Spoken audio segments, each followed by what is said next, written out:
Hi guys. तो आज मैं आपको बताऊंगा कि कैसे आप अपने लिए एक right winning mutual fund portfolio बना सकते हो फॉर 2026। और इस वीडियो में हम स्टेप बाय स्टेप हर एक फैक्टर के ऊपर बात करेंगे, जैसे कि आपको अपने पोर्टफोलियो में कितने और कौन कौन सी कैटेगरी के फंड्स रखने चाहिए, उसमें भी जो फंड्स हैं उनमें किस तरीके का डिफरेंट एलोकेशन आपको रखना चाहिए, और थर्डली उन सारे ही फंड्स की कैटेगरी में कौन से टॉप फंड्स हैं जो कि आप अपने लिए चूज कर सकते हो। और एक फैक्टर जो कि इस वीडियो को बाकी other mutual fund related video से अलग बनाता है वो ये है कि अदर वीडियोस में आपको डिफरेंट लोग अदर रिस्क और रिटर्न्स के पैरामीटर्स पे टॉप फंड सजेस्ट करते हैं, बट यहाँ पर हम देखेंगे कि आपकी इन्वेस्टमेंट स्टाइल और आपके रिस्क एपिटाइट के अकॉर्डिंग आपके लिए कौन से फंड सही रहेंगे। सो वीडियो काफी ज्यादा इन्फॉर्मेटिव होने वाला है, तो वीडियो को एंड तक देखिएगा। और अगर आपको वीडियो पसंद आए तभी वीडियो को लाइक करके चैनल को सब्सक्राइब करिएगा and also do press that bell icon. So with this let's start our video. अब देखिए, जब भी हम म्यूचुअल फंड में इन्वेस्टिंग की बात करते हैं तो किसी भी एक रेगुलर इन्वेस्टर के दिमाग में जो सबसे पहला और लॉजिकल थॉट आता है वो यही है कि मुझे बेस्ट परफॉर्मेंस के लिए अपने म्यूचुअल फंड पोर्टफोलियोज में कौन से म्यूचुअल फंड्स रखने चाहिए। But what if I tell you कि यही थॉट प्रोसेस रीजन है कि लास्ट 1 ईयर में जहां पर हमारे मार्केट ने काफी ज्यादा खराब परफॉर्मेंस दी है, उसी ड्यूरेशन में लोगों के म्यूचुअल फंड पोर्टफोलियोज ने उससे भी वर्स्ट परफॉर्मेंस दी है। पर आप इस तरीके की गलती ना करो, इसीलिए here we will follow what's called the real investing pyramid. अब ये क्या होता है? तो देखिए, मेजरली 2 तरीके के इन्वेस्टिंग पिरामिड होते हैं। वन होता है इमेजिनरी इन्वेस्टिंग पिरामिड, जो कि 95% ऑफ द इन्वेस्टर्स फॉलो करते हैं जो कि मार्केट में इन्वेस्ट कर रहे हैं, और एक्चुअली में केवल टॉप 5% लोग ही रियल इन्वेस्टिंग पिरामिड के लॉजिक को फॉलो करते हैं। अब ये रियल इन्वेस्टिंग पिरामिड कहता क्या है? ये कहता है कि आपके पोर्टफोलियो किस तरीके से परफॉर्मेंस देंगे वो केवल 10% इस चीज पर डिपेंड करता है कि आपने उसमें कौन से फंड्स रखे हुए हैं, और 90% डिपेंड करता है कि आपने उन फंड्स को रखने से पहले अपने पोर्टफोलियो का बिहेवियर, एलोकेशन, गोल या प्लानिंग पहले की या नहीं थी। और ये काफी इंपॉर्टेंट फैक्टर है जो कि मैक्सिमम इन्वेस्टर्स को नहीं पता होता, जहां पर यूजुअली लोग सबसे पहले स्टार्ट ही इसी चीज से करते हैं कि उन्हें अपनी इन्वेस्टमेंट पोर्टफोलियोज में कौन से म्यूचुअल फंड्स रखने हैं। तो इसीलिए इस पिरामिड को फॉलो करते हुए हम बॉटम से स्टार्ट करेंगे और सबसे पहले अपना गोल डिसाइड करेंगे, एंड फिर टॉप की तरफ जाके एट दी एंड हम देखेंगे कि उन सारी कैटेगरीज जो हमने अपने लिए फिल्टर आउट करी है उनमें टॉप फंड्स कौन से हैं। तो स्टार्ट करते हैं अपने रियल इन्वेस्टिंग पिरामिड के सबसे पहले स्टेप से और सबसे बॉटम से, जो कि है गोल फैक्टर। अब गोल आप कैसे डिसाइड करते हो? तो देखिए, ये जो गोल होता है ये 2 फैक्टर्स पे डिपेंड करता है। सबसे पहला तो कितना आप अपनी इन्वेस्टमेंट पे रिटर्न्स एक्सपेक्ट कर रहे हो, और उन रिटर्न्स को पाने के लिए आप कितना ड्रॉ डाउन या फिर कितना रिस्क अपने पोर्टफोलियोज में देख सकते हो। और ये दोनों ही चीज़ें इंटर रिलेटेड होती हैं। एग्जाम्पल के थ्रू समझाता हूँ। फॉर एग्जाम्पल, अगर मैं आपसे भी पूछूंगा कि आप कितना रिटर्न्स एक्सपेक्ट कर रहे हो अपनी इन्वेस्टमेंट पे, तो कोई भी पर्सन बोलेगा कि मैं तो मैक्सिमम टू मैक्सिमम रिटर्न्स चाहता हूँ। पर यहाँ पर हमें ये चीज़ समझनी पड़ेगी कि अगर एक पर्सन अपने पोर्टफोलियोज में फॉर एग्जाम्पल 16 to 17% का इन्वेस्टमेंट का रिटर्न्स चाहता है, तो ऐसे में उसे हाई रिस्क एसेट्स जैसे कि स्मॉल कैप्स में अपनी इन्वेस्टमेंट को ज़्यादा करना पड़ेगा। और स्मॉल कैप्स के केस में पिछले 1 साल में हमें 20 to 25% से भी ज़्यादा का ड्रॉडाउन देखने को मिला है। तो अगर आप अपने फंड्स में इस तरीके के ड्रॉडाउन्स भी देख सकते हो, तभी आपको हायर रिटर्न्स को टारगेट करना है। और यहाँ पर मैं आपको एक चीज़ और बता दूँ, जब भी आप इक्विटी में इन जनरल इन्वेस्ट कर रहे हो तो आप भले ही बिल्कुल सेफेस्ट क्लास में भी इन्वेस्ट करो इक्विटी की, फिर भी आपका investment horizon at least 4 to 5 years का होना चाहिए। और अगर आप हायर रिटर्न्स के लिए जा रहे हो तो टाइम होराइजन आपका एटलीस्ट 7 ईयर्स या फिर उससे ज़्यादा के लिए होना चाहिए। तो इसमें हम सबसे पहला जो हमारा स्टेप हम फॉलो कर रहे थे वो था एक गोल को डिसाइड करना। तो ये आप कैसे डिसाइड करोगे? ईजिली आपको बताता हूँ। तो देखिए, अगर आप सोचो कि आज मान के चलिए अगर आप रिटायर्ड हो रहे होते, तो ऐसे में इन एन एवरेज आपको कितना अमाउंट चाहिए होता कि आप अपनी बाकी की लाइफ जी सकते, एक घर ले सकते और अपनी बाकी सारी रिस्पॉन्सिबिलिटीज जी सकते। अब एज्यूम करते हैं यहाँ पर आप 5 करोड़ का एक अमाउंट लेते हो। तो ऐसे में अगर आप SIP कैलकुलेटर पे आओगे तो यहाँ पर आपको कैलकुलेशन काफ़ी ज़्यादा ईजी लगेगी कि अगर आप 10,000 रुपीज़ की SIP करते हो, और ऐसे में अगर आप 13.5% का अपना रिटर्न्स ईयरली टारगेट करते हो, जो कि काफ़ी डिसेंट रिटर्न्स है, जो कि आपको अच्छे से मिल भी सकते हैं विदाउट हायर रिस्क लिए, तो ऐसे में 30 ईयर्स अगर आपका इन्वेस्टमेंट होराइजन है तो आप 30 ईयर्स के बाद 5 करोड़ का अपना जो मैच्योरिटी वैल्यू है वो आप कमा लोगे अपनी 10,000 रुपीज़ की SIP पे, जिसपे आपकी टोटल इन्वेस्टमेंट होगी 36 लाख। पर यहाँ पर हम एक बहुत बड़ा फैक्टर मिस कर रहे हैं, वो है इन्फ्लेशन का, जहाँ पर इंडिया में एवरेज इन्फ्लेशन रेट होता है 6% का। तो इसी 10,000 रुपीज़ की SIP पे अगर आप 6% इन्फ्लेशन लगा दोगे कि आपकी वैल्यू 6% इन्फ्लेशन रेट के अकॉर्डिंग कम हो रही है, तो यही जो आपको अमाउंट 5 करोड़ का दिख रहा है, इसकी एक्चुअल वैल्यू 30 ईयर्स बाद केवल 86 लाख रुपीज़ होगी। तो हम ये नहीं चाहते कि हमारे साथ ये हो, इसीलिए जितना हमारा एटलीस्ट इन्फ्लेशन चल रहा है उतने की हम अपनी SIP में जो स्टेप अप है वो रखेंगे कि हम इन्फ्लेशन को बीट कर पाएँ। और यहाँ पर आप देख सकते हो कि 6% का ही इन्फ्लेशन रखने पे सेम रिटर्न्स पे और सेम ड्यूरेशन पे आप बल्कि 2 साल पहले यानी 28 ईयर्स में ही 5 करोड़ के अपने जो रिटर्न्स का टारगेट है उसको अचीव कर सकते हो। तो इस तरीके से आपको एक अपना गोल डिसाइड करना है। अब अगर आप इसी पिरामिड में वापस से आओ तो इसमें हमारा जो सेकंड स्टेप हमने बात करी थी वो था कि गोल को बनाने के बाद उसके अराउंड हम एक प्लान डिसाइड करेंगे। तो प्लान भी आप कैसे बना सकते हो मैं आपको ईजिली ब्रेक डाउन करके दिखाता हूँ। तो यहाँ पर आप जो ये टेबल देख रहे हो इसमें मैंने आपको ये बताया है कि कैसे अपने रिस्क एपेटाइट के अकॉर्डिंग आप अपने लिए एक इन्वेस्टिंग प्लान बना सकते हो, जहाँ पर आप देख सकते हो कि मैंने 3 सिनेरियोज लिए हैं। एक लिया है लो रिस्क, एक लिया है मॉडरेट रिस्क और एक लिया है हाई रिस्क सिनेरियो। अब इसमें एज यू कैन सी मैंने एज्यूम किया है कि तीनों ही केसेस में हम अपनी SIP monthly 10,000 rupees per month ही रख रहे हैं, और चीज़ों को सिंपल रखने के लिए जो स्टेप अप का हमारा ईयरली अमाउंट था उसको भी हमने 6% ही रखा था, जो कि हमारा इन्फ्लेशन का अमाउंट रहता है। और ये मैं आपसे कहूँगा कि मिनिमम आप 6% तो स्टेप अप को रखो ही। और ऐसे में हम जो रिटर्न्स टारगेट कर रहे हैं वो लो केस के सिनेरियो में, बिकॉज हमें बिल्कुल लो रिस्क रहना है। हो सकता है आपकी एज ज़्यादा हो, आपके पास जो टाइम होराइजन और इन्वेस्टमेंट का ज़्यादा ना हो, तो लो रिस्क के केस में हमने 13% रिटर्न्स को टारगेट किया है, जो कि हम बिल्कुल कम रिस्क के साथ अचीव कर पाएं। मॉडरेट रिस्क के केस में हमने समवेयर बिटवीन 14 to 16% रिटर्न्स को टारगेट किया है, और हाई रिस्क के केस में हम 16% से ज़्यादा जितना हो सके उतना रिटर्न्स अच्छे हैं। तो ऐसे में अब इनके केस में हमें एलोकेशन कैसे रखना है, ये हमारा अगला स्टेप आता है। बिकॉज अगर आप पिरामिड को देखोगे तो प्लान के बाद हमारा एलोकेशन ही नेक्स्ट स्टेप है। तो अब यहाँ पर एलोकेशन डिसाइड करने के लिए मैंने आपके लिए एक एलोकेशन कैलकुलेटर डिजाइन किया है, जो कि आपको क्विकली विद इन मिनट्स बता देगा कि आपको अपने इन्वेस्टमेंट होराइजन के अकॉर्डिंग किस तरीके का एलोकेशन रखना चाहिए। और इस एलोकेशन कैलकुलेटर का लिंक भी मैं आपको डिस्क्रिप्शन बॉक्स में दे दूंगा, पर पहले आप ये समझ लीजिए कि इसको यूज़ कैसे करना है। तो सपोज करके चलते हैं कि ये जो 3 केसेस हमने लिए थे, लो रिस्क, मॉडरेट रिस्क और हाई रिस्क, तो इसमें हमारे लो रिस्क वाला सिनेरियो पहले हम अज्यूम करते हैं, जिसमें हमें 13% रिटर्न्स जो है वो हम टारगेट कर रहे हैं। अब 13% के ऐसे रिटर्न्स होते हैं जो कि आप काफ़ी कम रिस्क लेके भी अचीव कर सकते हो, और ये भी ज़रूरी नहीं है कि आप अपना 100% एलोकेशन म्यूचुअल फंड्स में ही रखो। यानी अगर आपके पास 10,000 रुपीज़ पर मंथ SIP करने का अमाउंट है, तो ऐसे में भी आप 50% इक्विटी में कर सकते हो और बाकी की अदर्स और सेफर इंस्ट्रूमेंट में कर सकते हो। और ये कैसे डिसाइड करना है वो आपको ये कैलकुलेटर बताएगा। तो यहाँ पर आप देख सकते हो मैंने लेफ्ट हैंड साइड पे सारे ही मेजर एसेट क्लासेस लिए हैं, FDs, corporate bonds, gold, Nifty 100, Nifty mid cap 150, flexi cap funds, Nifty small cap, और यहाँ पर एक और मैंने नई कैटेगरी ली है जिसको कि हम लोग निफ्टी 500 मोमेंटम 15 बोलते हैं, जो कि काइंड ऑफ इंडेक्स है, जिसमें हमें निफ्टी 500 इंडेक्स की टॉप 50 वो कंपनीज देखने को मिलती है जो कि हमें एक अपवर्ड मूवमेंट शो कर रही हैं, और इसके रिटर्न्स हमें इवन लॉन्ग टर्म में स्मॉल कैप से ज़्यादा देखने को मिले हैं ऑफ 20%। तो राइट हैंड साइड हमें इन सारे एसेट क्लासेस के, जैसे आप देख पा रहे हो, रिटर्न्स लिस्टेड है जो कि इन्होंने लॉन्ग टर्म में दिए हैं। अब ऐसे में अगर आप, मैंने इस पूरी कैलकुलेशन में FD को एक्सक्लूड कर दिया है बिकॉज ये काफ़ी कम रिटर्न्स देता है, और कॉर्पोरेट बॉन्ड से लेके मैंने बाकी सारे रिटर्न्स को इंक्लूड किया है इस कैलकुलेटर में। अब इसको यूज़ कैसे करना है, फॉर एग्जाम्पल जैसे मैंने आपको बताया कि हम टारगेट कर रहे हैं 13% के रिटर्न्स, तो अब इन 13% रिटर्न्स के लिए मुझे कितना एलोकेशन किस सेक्टर में रखना पड़ेगा या फिर किस सेगमेंट में रखना पड़ेगा, इसके लिए मुझे यहाँ पर केवल इस डेटा को फिल करना है। फॉर एग्जाम्पल कॉर्पोरेट बॉन्ड में मैं रखता हूँ अपना टोटल 10,000 रुपीज़ का 30%, जो कि हमारा 3,000 आएगा। गोल्ड में मैं रखूँगा अपना फॉर सपोज 20% एलोकेशन, 30% हम रखेंगे इन द निफ्टी 100 कंपनीज, जो कि लार्ज कैप कंपनीज आ जाती हैं इंडिया की, और रेस्ट ऑफ द जो एलोकेशन है 20% हम फ्लेक्सी कैप्स में रखेंगे। तो जैसे ही आप ये एलोकेशन डिसाइड करोगे तो यहाँ पर आपको नीचे 100% का मार्क देखने को आ जाएगा, यानी आपने अपना पूरा 100% एलोकेशन डिसाइड कर लिया है, और इस एलोकेशन के साथ जो आप रिटर्न आएंगे आपके, वो निकल के आएंगे 12.58% के, जो कि कम है जिस रिटर्न्स को हम टारगेट कर रहे थे। तो हम क्या कर सकते हैं कि इस पूरे ही जो अपना कैलकुलेशन है इसको थोड़ा चेंज कर सकते हैं। जैसे कि कॉर्पोरेट बॉन्ड में हमने ज़्यादा एलोकेशन जो कर रखा है उसको 30 की जगह हम 20% कर देते हैं, और यहाँ पर गोल्ड को हम लेट सपोज 30% कर देते हैं। तो ऐसे केस में आप देख सकते हो कि हमारा जो एलोकेशन है उसमें जो हमारे रिटर्न्स बन रहे हैं वो 100% बन रहे हैं, जिसमें हम 13% के जो रिटर्न्स है उसको टारगेट कर रहे हैं। अब इसके बाद अगर आप हमारा नेक्स्ट स्टेप देखोगे तो हमारा नेक्स्ट स्टेप आता है बिहेवियर समझने का। अब इन्वेस्टिंग के केस में आपको 3 बिहेवियर्स को ध्यान में रखना है। पहला कि जो आपका इन्वेस्टमेंट होराइजन है उससे पहले अगर आपको मार्केट फॉल होते हैं तो उसमें आपको अपनी इन्वेस्टमेंट को रोकना नहीं है और पैसा नहीं निकालना है।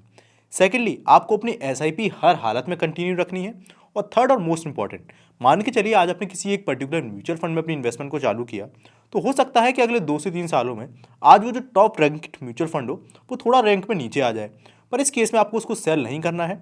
आपको किसी भी म्यूचुअल फंड को तभी सेल करना है जब वो कंसिस्टेंटली और कंटिन्यूसली लगातार 3 सालों तक अपनी बेंचमार्क के जो रिटर्न्स है उसको बीट ना कर पाए और उसको अंडर परफॉर्म करे, या फिर इस म्यूचुअल फंड के केस में उसका जो फंड मैनेजर वगैरह है वो हमें चेंज होते हुए देखने को मिले, बिकॉज इन म्यूचुअल फंड्स की जो रैंकिंग है वो हर 2 से 3 सालों में ऊपर नीचे होती रहती है। अब इसके बाद फाइनली आते हैं अपने इन्वेस्टिंग पिरामिड के टॉप पे, और ये देखते हैं कि उन सारी म्यूचुअल फंड कैटेगरी जो भी आप डिसाइड करोगे एलोकेशन के अकॉर्डिंग, उनमें कौन से टॉप फंड्स हैं जिनमें आप अपनी इन्वेस्टमेंट डिसाइड कर सकते हो अपने अकॉर्डिंग। अब इसको डिसाइड करने से पहले मैं वापस से आपको उसी कैलकुलेटर पे लेके चलता हूँ। तो देखिए, इस कैलकुलेटर में सबसे पहले मैंने आपको जो 2 एसेट क्लास बताई थी, निफ्टी 100 और निफ्टी 500 मोमेंटम 50 इंडेक्स, इनके केस में मैं आपको सजेस्ट करूंगा कि आप ये दोनों, बिकॉज इंडेक्स हैं तो आप इसमें इंडेक्स फंड के थ्रू ही जाओ, जहां पर आपको निफ्टी 50 और निफ्टी नेक्स्ट 50 के इंडेक्स फंड मिल जाएंगे। और अगर आप निफ्टी 500 मोमेंटम 50 की बात करूं तो इसमें भी आपको कई सारे इंडेक्स फंड मिल जाएंगे। तो डायरेक्टली अगर आप उसके थ्रू इन्वेस्ट करोगे तो आपका जो एक्सपेंस रेशियो है और वो काफ़ी कम लगेगा। और इंडेक्स फंड के केस में सबसे बेस्ट बात यही होती है कि बिकॉज ये एक इंडेक्स को रेप्लिकेट करते हैं, तो आप कौन सी कंपनी के इंडेक्स फंड में इन्वेस्ट करते हो वो ज़्यादा मैटर नहीं करता, ओवरऑल उनके जो रिटर्न्स होते हैं वो सिमिलर ही होते हैं। बात करोगे कॉर्पोरेट बॉन्ड्स की तो इस पर मैं एक डिटेल वीडियो अलग से बना चुका हूँ, तो उसको आप चेकआउट कर सकते हो, जिसका अगेन मैं लिंक आपको डिस्क्रिप्शन बॉक्स में दे दूंगा। सो मेन जो हमें देखना है वो देखना है कि मिड कैप, फ्लेक्सी कैप और स्मॉल कैप कैटेगरीज में कौन से टॉप फंड्स हैं जो कि आपकी इन्वेस्टिंग स्टाइल और रिस्क एपिटाइट को सूट कर सकते हैं। तो स्टार्ट करते हैं हम सबसे पॉपुलर कैटेगरी से, जो कि हमारी flexi cap. But before we move to that, मैं आपको बताना चाहूंगा दैट धन अपने प्लेटफॉर्म पे उनके यूजर्स को उनके एग्जिस्टिंग म्यूचुअल फंड्स को प्लेज करके उसके अगेंस्ट एक एक्स्ट्रा कैपिटल जनरेट करने का ऑप्शन देता है, जिससे वो अपनी ट्रेडिंग जर्नी और इन्वेस्टिंग जर्नी को फ्यूल कर सकते हैं। और इस फीचर को यूज़ करने के लिए सबसे पहले आपको अपने धन के प्लेटफॉर्म पे जाके अपने डीमैट म्यूचुअल फंड के ऑप्शन को एक्टिवेट करा लेना है। और जैसे ही वो ऑप्शन एक्टिवेट हो जाता है, आपको डायरेक्टली अपने म्यूचुअल फंड पोर्टफोलियोज पर जाना है। उसमें आपको स्क्रॉल करके डीमैट वाले ऑप्शन पे क्लिक करना है और उसके नीचे आपको गेट मार्जिन का ऑप्शन देखने को मिल जाएगा। उस पर आप जैसे ही क्लिक करोगे, वहाँ पर आपको ऑप्शन देखने को मिल जाएगा कि आपके एग्जिस्टिंग म्यूचुअल फंड के अगेंस्ट आपको कितना मार्जिन अलॉट हो रहा है। गेट मार्जिन पर क्लिक करके आप उस मार्जिन को एक्टिवेट कर सकते हो। तो अब यहाँ पर आपको ये जो 43 लिस्ट ऑफ म्यूचुअल फंड्स देखने को मिल रहा है, ये सारे आपके फ्लेक्सी कैप कैटेगरी के फंड हैं जो कि इंडियन मार्केट में वर्क करते हैं। और इनमें से टॉप 4 या 5 फंड्स को फिल्टर आउट करने के लिए हम जो डिफरेंट क्राइटेरिया ऐड किए हैं, उसमें आता है AUM यानी एसेट अंडर मैनेजमेंट, CAGR 3 और 5 ईयर का, एक्सपेंस रेशियो, इसके बाद आते हैं 3 ईयर्स के रोलिंग रिटर्न, जो कि अगेन एक काफ़ी इंपॉर्टेंट पैरामीटर है रिटर्न्स को जज करने का। इसके बाद आता है अल्फा, कि उस फंड ने अपने बेंचमार्क के अगेंस्ट कितना एक्स्ट्रा रिटर्न जनरेट किया है, यानी अल्फा जनरेट किया है। मैक्सिमम ड्रॉडाउन, जो कि अगेन एक काफ़ी इंपॉर्टेंट पैरामीटर है, जो कि हमें ये बताता है कि उस फंड के केस में जब मार्केट फॉल हुई तो ड्रॉडाउन यानी फॉल कितना बड़ा देखने को मिला हमें, उसकी बेसिस पे ये नंबर्स दिए जाते हैं। शार्प रेशियो, जो कि हमें रिस्क एडजस्टेड रिटर्न्स बताता है, यानी उस फंड में इन्वेस्ट करके जितना आप रिस्क ले रहे हो उसके अगेंस्ट कितना अच्छा रिटर्न्स आपको मिल रहा है। पी रेशियो, जो कि इस फंड की एक तरह से वैल्यूएशन बताता है। और ये जो लास्ट आपको ऑप्शन देखने को मिल रहा है, ये मैंने खुद से ऐड किया है, अपना खुद का एक कस्टम फिल्टर लगा के, जो कि ये 3 years average annualise rolling returns divided by expense ratio, यानी जितना एक्सपेंस रेशियो आप उस फंड को पे कर रहे हो रिटर्न्स के मामले में, वो आपको उसके अकॉर्डिंग एक बेटर रिटर्न्स दे रहा है या नहीं। अब इस सारी फंड्स पे हम बारी बारी से इनको एलिमिनेट करेंगे और टॉप 5 फंड्स पे आएंगे। इसमें जो हमारा सबसे पहला पैरामीटर होगा एलिमिनेशन का, वो होगा कि जिस फंड ने अपने 3 ईयर्स ही कंप्लीट नहीं किए हैं, वो हमारे लिए एक सही पैरामीटर में फंड नहीं है, बिकॉज इसके केस में हमारे पास ट्रैक रिकॉर्ड नहीं है। तो सबसे पहले हम सारे रिटर्न्स को सारे फंड्स को चेक कर लेंगे और उनको मार्क कर लेंगे जिन्होंने 3 ईयर्स पे रिटर्न्स नहीं दिए हैं। तो जैसा आप देख सकते हो, मैंने सारे फंड्स को मार्क कर लिया है जिनको हम एलिमिनेट कर लेंगे। बस यहाँ मैं आपको बता दूं कि इन सारे एलिमिनेशन में मैंने एक एक्सेप्शन लिया है, जियो ब्लैक रॉक के केस है, बिकॉज ये काफ़ी सारे इन्वेस्टर्स का एक फेवरेट फंड है और उनको काफ़ी ज़्यादा इससे उम्मीदें हैं, बिकॉज उन्हें लगता है कि ब्लैक रॉक के आने की वजह से ये फंड बाकी नॉर्मल जो फ्लेक्सी के फंड्स हैं उनसे बेटर परफॉर्म करेगा। तो बस हम इसको छोड़ रहे हैं, बाकी इस पैरामीटर पर हम बाकी सारे फंड्स को एलिमिनेट कर रहे हैं। अदर देन दिस, जैसे ही हमने इसको एलिमिनेट कर दिया तो हमारे 43 फंड्स में से हमारे पास 33 फंड्स बचते हैं। अब फर्दर इसमें हम अलग दूसरे जो पैरामीटर्स हैं उनको लगाएंगे, जिसमें सबसे पहले ऐसे सारे फंड्स जिनका 5000 करोड़ से कम का AUM है, हम उनको एलिमिनेट कर देंगे। अब इन फंड्स को हम इसीलिए एलिमिनेट कर रहे हैं बिकॉज अगर किसी फंड को 3 ईयर से ज़्यादा भी हो गया है, स्टिल उसका AUM हमें ज़्यादा नहीं देखने को मिल रहा है, तो ये चीज़ हमें ये इंडिकेट करती है कि उस फंड के केस में या तो हमें रिटर्न्स या तो रिस्क के मामले में इनकन्सिस्टेंसी देखने को मिली है, इसलिए इन्वेस्टर्स उस फंड से हमेशा स्विच करते रहे हैं। तो ऐसे में हमारे लिए एक रेड फ्लैग हो जाता है। और इन फंड्स के केस में ऐसा भी जल्दी देखा जाता है कि कई बार जो स्मॉल AUM वाले फंड होते हैं, बिकॉज उन्हें पता है कि अगर रिटर्न्स उन्हें हाई देने हैं तभी इन्वेस्टर्स उनके पास आएंगे, तो वो ज़्यादा रिस्क भी लेते हैं, बिकॉज उनके पास खोने के लिए कुछ नहीं है कि AUM तो पहले ही कम है और इन्वेस्टर्स तो वैसे ही छोड़ के जा रहे हैं। तो इसीलिए इस पूरे फिल्टर में सबसे पहले हमारे जो AUM कम है जिनका 3000 करोड़ से, उनको हम एलिमिनेट कर देंगे। अब इनको एलिमिनेट करने के बाद जो सेकंड हम एलिमिनेट करेंगे वो करेंगे एक्सपेंस रेशियो के अकॉर्डिंग, जहाँ पर अगर आप एवरेज एक्सपेंस रेशियो देखोगे इन सारे फंड का तो वो 0.8 तक आ जाता है, और 0.8 से ऊपर जितने भी हमारे एक्सपेंस रेशियो रखते हैं या फिर 0.9 या 1 से ऊपर, उनको हम एलिमिनेट कर लेंगे। तो अब इन सबको एलिमिनेशन लगाने के बाद हमारी जो लिस्ट ऑफ फंड बचते हैं 33 में से, वो बचते हैं 17। फर्दर इस पर हम 5 ईयर्स CAGR रिटर्न्स, अल्फा, और जो हमारा 3 ईयर्स का जो हमने फिल्टर लगाया था कि 3 ईयर्स के रोलिंग रिटर्न्स कैसे मिल रहे हैं as compare to expense ratio कितना हम पे कर रहे हैं, उनके फिल्टर को हम लगाएंगे। जहाँ पर 5 ईयर्स के केस में जिन्होंने 0.00 हमें देखने को मिल रहा है रिटर्न्स के मामले में, उनको हम एलिमिनेट कर देंगे। अल्फा, जिन्होंने एवरेज अल्फा से कम दिया है, जैसे कि आप इसके केस में देखोगे एवरेज अल्फा में बाकी फंड का 4 या उससे ज़्यादा का देखने को मिल रहा है। फिर यहाँ पर इन दो फंड्स ने यानी क्वांट्स ने और जेएम फ्लेक्सिकैप फंड ने हमें काफ़ी कम अल्फा जनरेट करके दिया है अपने बेंचमार्क से, तो इसको हम एलिमिनेशन लिस्ट में डाल देंगे। और हमारे ये जो पैरामीटर है 3 ईयर्स के average rolling returns divided by expense ratio, इनके केस में जो एवरेज ये नंबर रहा है वो 30 से ऊपर का रहा है या फिर 30 रहा है, तो इससे कम में जितने भी लोग का ये फंड का ये नंबर आ रहा है उनको हम एलिमिनेट कर देंगे। फर्दर इनको सॉर्ट करने के बाद जो हमारे पास फंड्स की लिस्ट बचेगी, केवल 6 फंड्स हमारे पास बचेंगे। अब यहाँ पर 6 में से मान के चलिए हमें टॉप 5 निकालने हैं, तो उसमें हम पीजीआईएम को एलिमिनेट कर सकते हैं। कैसे कि अगर आप 3 ईयर्स के रोलिंग रिटर्न्स देखोगे तो भी बाकी सारे फंड से कम है, 5 ईयर्स के रिटर्न्स भी कम है, यानी केवल शॉर्ट टर्म की बात नहीं है। इसके बाद अगर आप अल्फा भी देखोगे तो वो भी बाकी सारे फंड के कंपैरिजन में काफ़ी ज़्यादा नहीं है। और यहाँ पर प्रॉब्लम ये है कि रिटर्न्स चले भले ही कम है, पर इस पर जो पी रेशियो है यानी कम रिटर्न्स के बाद भी जो वैल्यूएशन है वो सबसे ज़्यादा इसी फंड की है। शार्प रेशियो और जो मैक्सिमम ड्रॉडाउन है यानी कम रिटर्न्स के बाद मैक्सिमम ड्रॉडाउन भी इसी केस में काफ़ी ज़्यादा हाई देखने को मिला है, तो इसीलिए इस फंड को भी हम एलिमिनेट कर देंगे। और इसके बाद हमारे जो फंड बचते हैं वो बचेगा पराग पारेख, एचडीएफसी फ्लेक्सिकैप, कोटक फ्लेक्सिकैप फंड, और हमने जो जियो लिया था वो बचता है, और कैनरा रबिको। अब इनके केस में मान के चलते हैं इन 5 फंड में से जो सारे ही अच्छे हैं ये हम कैसे सिलेक्ट करें कि हमारे लिए कौन सा बेस्ट रहेगा। तो मान के चलिए आप एक कंजर्वेटिव इन्वेस्टर हो जिसको भले ही फ्लेक्सी कैप में रिटर्न्स बहुत ज़्यादा हाई ना मिले, पर मुझे चाहिए कि मेरा जो फंड है वो थोड़ा स्लो चले और मुझे ड्रॉडाउन्स कम दे, यानी मार्केट जब फ्लक्चुएशन दिखाए तो मेरे केस में मुझे ज़्यादा नेगेटिव रिटर्न्स देखने को ना मिले। तो यानी मेरी प्रेफरेंस है सेफ्टी और कम वैल्यूएशन पे वो स्टॉक्स हों। तो ऐसे में आप देखोगे 3 ईयर्स पे रिटर्न्स में पराग पारेख ने 21% के रिटर्न्स दिए हैं, जो कि भले ही एचडीएफसी से कम है, बट 5 ईयर्स के बेसिस पे भी एवरेज रिटर्न अच्छे रहे हैं 22% के। और जो मोस्ट इंपॉर्टेंट चीज़ हम देख रहे हैं कि मार्केट के फॉल होने पे ड्रॉडाउन कम हो, तो सबसे कम ड्रॉडाउन पराग पारेख नहीं दिया है, और वैल्यूएशन वाइज भी सबसे कम वैल्यूएशन यानी सबसे कम पीई रेशियो आपको इसी की देखने को मिल रही है, यानी ये आपको ज़्यादा सस्ता मिल रहा है और इसकी जो कंपनीज हैं वो कम वैल्यूएशन पे हैं। बल्कि इसके अगेंस्ट एचडीएफसी फ्लेक्सिकैप फंड ऐसे तरीके के इन्वेस्टर्स के लिए ज़्यादा बेटर हो सकता है जो कि अग्रेसिव रिटर्न्स को टारगेट कर रहे हैं फ्लेक्सी कैप में, जहाँ पर अगर आप देखोगे तो 3 ईयर्स के रिटर्न्स काफ़ी ज़्यादा अच्छे हैं, 2 ईयर्स के 5 ईयर्स के भी रिटर्न्स हाईएस्ट इन्हीं के हैं। अगर आप बात करोगे 3 ईयर्स के एवरेज रोलिंग रिटर्न्स के, तो वो भी इनके हाईएस्ट हैं। अल्फा भी इन्होंने काफ़ी अच्छा जनरेट करके दिया है अपने बेंचमार्क के अगेंस्ट। अब इस रिस्क जो रिटर्न्स दिए हैं उसके साथ रिस्क भी आता है, तो मैक्सिमम ड्रॉडाउन भी इन्हीं के केस में देखने को मिल रहा है, और शार्प रेशियो भी सबसे अच्छा इनका है, और पी रेशियो भी मैनेजेबल है। तो ऐसे इन्वेस्टर्स के लिए एचडीएफसी सही रहेगा। और इसके सेंटर में मान के चलिए कोई एवरेज इन्वेस्टर एक अच्छे रिटर्न्स प्लस एक अच्छी सेफ्टी चाहता है, तो उनके लिए कोटक या कैनरा का केस आ सकता है, जिनके अगेन आप देख सकते हो नंबर्स। तो इस हिसाब से आप अपने जो फंड्स हैं अपने लिए सिलेक्ट कर सकते हो। और ये जो पूरी शॉर्ट लिस्टिंग और प्रोसेस का जो आपको देखने को मिल रहा है लिस्ट, ये भी मैं आपको डिस्क्रिप्शन बॉक्स में प्रोवाइड करा दूंगा, फ्लेक्सी कैप, स्मॉल कैप और मिड कैप हर एक के लिए। तो सेम जो हमारा लॉजिक है ये अप्लाई करेंगे हम मिड कैप पे, जहाँ पर मिड कैप के केस में आप देख सकते हो हमारी इस लिस्ट में हमारे पास 31 फंड्स है जो मार्केट में लिस्टेड हैं, और इसको भी मैंने उसी सॉर्टिंग प्रोसेस से गुजारा है जो कि हमारा फ्लेक्सी कैप के केस में था, जहाँ पर एयूएम के केस में एक्सपेंस रेशियो हमने देखा है, अल्फा कैसा जनरेट कर रहा है, और 3 years average rolling returns divided by expense ratio का फिल्टर हमने लगाया है।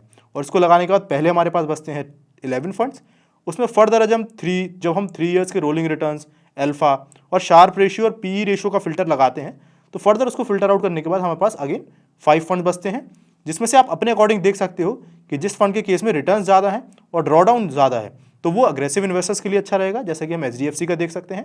और कोटक जैसा आपको देखने को मिल रहा है तो इसमें ड्रॉडाउन सबसे कम है, तो ये थोड़ा कंजर्वेटिव इन्वेस्टर्स के केस में हो सकता है। अगेन आप सिमिलर चीज़ स्मॉल कैप के केस में देख सकते हो, जिसको कि हमने सेम पूरे फिल्ट्रेशन प्रोसेस के थ्रू फिल्टर किया है, बस इसमें हमने एक और फिल्टर ऐड किया है जो कि है सॉर्टिनो रेशियो वाला, जो कि आपको एक काफ़ी अच्छा इंपॉर्टेंट फैक्टर बताएगा in terms of small cap. अब ये सॉर्टिनो रेशियो होता क्या है, तो देखिए सॉर्टिनो रेशियो सेम होता है हमारा काफ़ी कुछ शार्प रेशियो की तरह। So this was all from our video. अगर आपको वीडियो वैल्यूएबल लगा हो तभी वीडियो को लाइक करिएगा, और प्लीज़ कमेंट बॉक्स में थैंक यू लिख दीजिएगा, ये मुझे काफ़ी ज़्यादा मोटिवेट करेगा।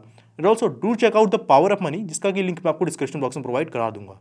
So thanks for watching this video till the end. हम मिलेंगे अपने नेक्स्ट वीडियो में, तब तक के लिए bye bye. Investments in the securities market are subject to market risk. Read all the related documents carefully before investing.